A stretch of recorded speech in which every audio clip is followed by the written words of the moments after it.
வணக்கம் நண்பர்களே, இது தமிழ் நண்பன் சர்க்கிட் சேனல். இப்போ நான் பார்க்க போகிறது ரேஷன் கடை ரிசல்ட் சம்மந்தமான தகவல் தான்.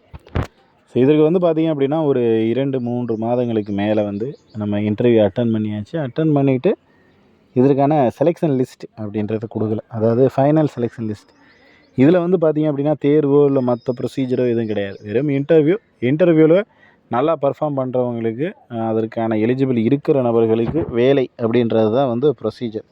இதை தாண்டி நம்ம இதில் ஒன்றுமே பண்ண போகிறதில்ல. பட் பார்த்தீங்க அப்படின்னா இதற்கான இன்டர்வியூக்கான ரிசல்ட் அப்படின்றது இன்றைய தினம் வரைக்கும் எந்த ஒரு அப்டேட்டுமே இல்லாமல் தான் இருந்திருக்கு. ஸோ நமக்கு கிடைச்ச தகவலின்படி உங்களுக்கு ஏப்ரல் மந்தில் கண்டிப்பாக இதற்கான அனௌன்ஸ்மெண்ட், செலெக்ஷன் லிஸ்ட் அப்படின்றது வந்துடும்.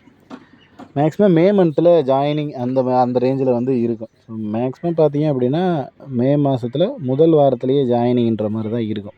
ஏன்னா அடுத்த வருடம் உங்களுக்கு எலெக்ஷன் வர்றதுனால அதற்கு முன்னாடி இன்னும் வேறு சில நோட்டிஃபிகேஷன் அப்படின்றது கூட்டுறவுத்துறையிலேருந்து எதிர்பார்க்கலாம்.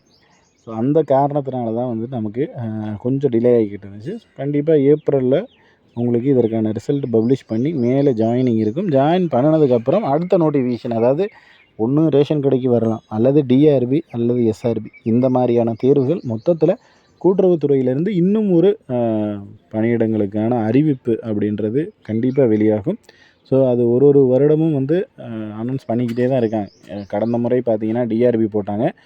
இப்போ பார்த்தீங்க அப்படின்னா ரேஷன் கடைக்கு போட்டாங்க. அதுக்கும் முன்னாடி பார்த்தீங்க, அதாவது டிஆர்பிக்கு முன்னாடி மறுபடியும் ரேஷன் கடையை போட்டிருந்தாங்க. ஸோ இந்த மாதிரி தொடர்ச்சியாக ஒரு வருடத்திற்கும் ஒரு நோட்டிஃபிகேஷன் அப்படின்றது வந்துக்கிட்டு தான் இருக்குது. ஸோ இப்போ ரேஷன் கடை போட்டதுனால இதுக்கப்புறம் வரக்கூடிய notification maximum TRB and SRB இதில் ஏதாவது ஒரு நோட்டிஃபிகேஷன் வர்றதுக்கான வாய்ப்பு அப்படின்றது தான் நிறைய இருக்குது. ஸோ வெயிட் பண்ணி தான் பார்க்கணும் என்ன இதுக்கு அடுத்த கட்டமாக என்ன நோட்டிஃபிகேஷன் வருது அப்படின்றது. ஸோ அதற்கான எலிஜிபிள் அப்படின்னு பார்த்தீங்கன்னா டிஆர்பி எஸ்ஆர்பி வந்துச்சுன்னா நீங்கள் கோஆப்ரேட்டிவ் இன் டிப்ளமோ, ஸோ அது டிசிஎம் கோர்ஸ் கண்டிப்பாக முடிச்சிருக்கணும். டிப்ளமோ இன் கோஆப்ரேட்டிவ் மேனேஜ்மெண்ட் அப்படின்னு சொல்லுவாங்க. ஸோ அந்த கோர்ஸ் முடிச்சிருந்தால் மட்டும்தான் அதற்கான எலிஜிபிள் அப்படின்றது. இப்போது இது வரைக்கும் ரெகுலரில் தான் போய்கிட்டு இருக்குது. கரஸில் இது வரைக்கும் போடலை. ஸோ மேபி கரஸில் ஸ்டார்ட் பண்ணாங்க அப்படின்னா நீங்கள் தாராளமாக அதில் ஜாயின் பண்ணிட்டும் கூட இந்த நோட்டிஃபிகேஷனுக்கு நீங்கள் அப்ளை பண்ணிவிட்டு எலிஜிபிள் இருந்துச்சு அப்படின்னா தேர்வை அட்டன் பண்ணி எழுதலாம். ஓகேவா? ஸோ மேக்ஸிமம் கடைசியாக ஃபைனலாக பார்த்தீங்கன்னா இந்த மந்தில் ரிசல்ட் வர்றதுக்கான சான்சஸ், சாத்தியக்கூறுகள் அப்படின்றது அதிகமாக இருக்குது அப்படின்றத தெரிஞ்சுக்கிங்க. நம்மளும் நிறைய இடத்துல விசாரித்து தான் இந்த தகவல்கள் அப்படின்றது கேதர் பண்ணி சொல்லியிருக்கோம். ஸோ மேக்ஸிமம் இந்த மந்தில் வந்துடும் அப்படின்றதுல எந்த ஒரு டவுட்டும் இல்லை. இது சம்மந்தமாக உங்களுக்கு வேறு ஏதாவது சந்தேகங்கள் இருந்துச்சுனாலோ, இல்லை வேறு ஏதாவது தகவல்கள் உங்களுக்கு தெரிஞ்சிருந்துச்சுனாலோ அதை கீழே கமெண்ட் பண்ணுங்கள். ஏன்னா தெரியாத நபர்கள் அந்த தகவலையும் தெரிஞ்சுக்குவாங்க, நம்ம வீடியோ மூலமாக சொல்லக்கூடிய தகவல்களையும் தெரிஞ்சுக்குவாங்க. ஸோ அந்த ரீசனுக்காக தான் கமெண்டில் சொல்லுங்கள் அப்படின்றத சொல்கிறோம். நெக்ஸ்ட்டு அடுத்த வீடியோவில் பார்க்கலாம். தேங்க்யூ.